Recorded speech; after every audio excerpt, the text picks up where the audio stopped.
সিংহাসনের মহাসংগ্রাম আগামী 5 বছর কার রাজ। আজ দেশ জুড়ে চলল লোকসভা নির্বাচনের প্রথম দফার লড়াই 102 কেন্দ্রে।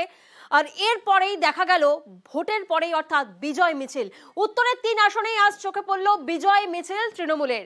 সেই ছবি আপনাদেরকে দেখাচ্ছি। আজকে 3 আসনে অর্থাৎ উত্তরের 3 আসনে যে লোকসভা নির্বাচনের প্রথম দফার লড়াই ছিল, সেই লড়াই শেষের পরেই বিজয় মিছিল তৃণমূলের। কর্মী সমর্থকদের উচ্ছ্বাসের ছবি চোখে পড়ার মতো।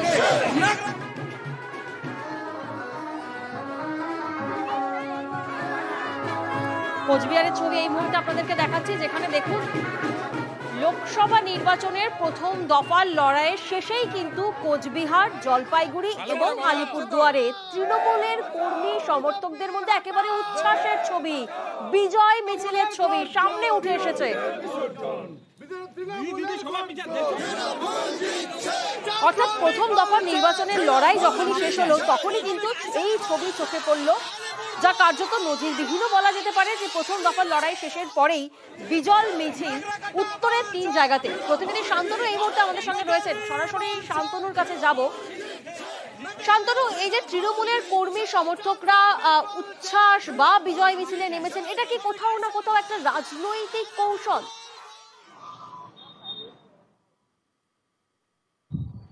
দেখো, এটা একটা রাজনৈতিক কৌশল বলা যেতেই পারে, কারণ এই 3টি আসন, যে 3টি আসনে প্রথম দফায় ভোট হলো, জলপাইগুড়ি, কোচবিহার এবং আলিপুরদুয়ার, এই 3টি আসন কিন্তু টার্গেট ছিল প্রথম থেকে তৃণমূল কংগ্রেসের।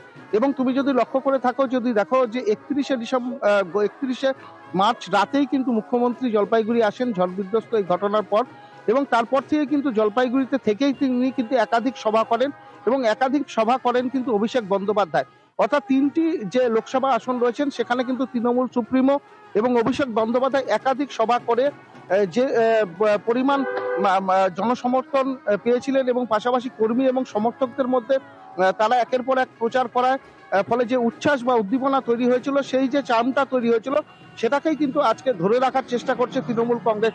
কারণ প্রথম দফা নির্বাচন মানে কিন্তু ভোট শেষ নয়, কারণ আরো 6 দফার নির্বাচন বাকি রয়েছে, আরো 6 দফা ভোট হবে। এরপরে কিন্তু দার্জিলিং এর পাশাপাশি আরো কয়েকটি কেন্দ্রে কিন্তু নির্বাচন রয়েছে। সেক্ষেত্রে আজকে যে ভোট হলো, আমরা যদি লক্ষ্য করি তাহলে দেখতে পারবো কোচবিহার ছাড়া বাকি 2টো আসনেই কিন্তু একেবারে বলা যেতে পারে নির্বিঘ্নেই ভোট সম্পন্ন হয়েছে, এবং ভোটের শতাংশ হারও যদি লক্ষ্য করা যায়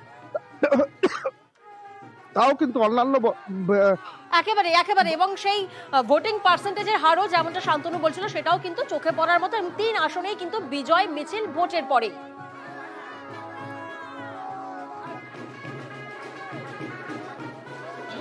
মানুষের অবশ্যম্ভাবী রায়, আগেই মানুষের ভাষা বুঝতে হবে, দেওয়ালের লিখন পড়তে জানতে হবে। বিজেপি যদি দেওয়ালের লিখন পড়তে না জানে, এটা তাদের দুর্ভাগ্য। আমরা পরিষ্কার দেওয়ালের লিখন পড়তে পেরেছি, এবং আজকে যা রায় বেরিয়ে এসছে মানুষের কাছ থেকে, যেটা আমাদের মানে অপ্রকাশিত সত্য, সেটা লক্ষাধিক ভোটে নিশ্চিত প্রামাণিক হেরে যাচ্ছে।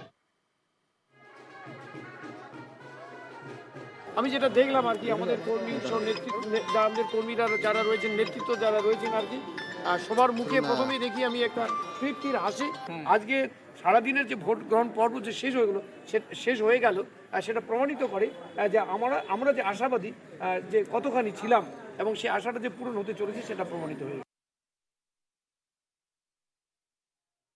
কোনো গন্ডগোল হয় নাই, কিচ্ছু হয় নাই, শান্তিপূর্বক ভোট হয়েছে তার জন্য।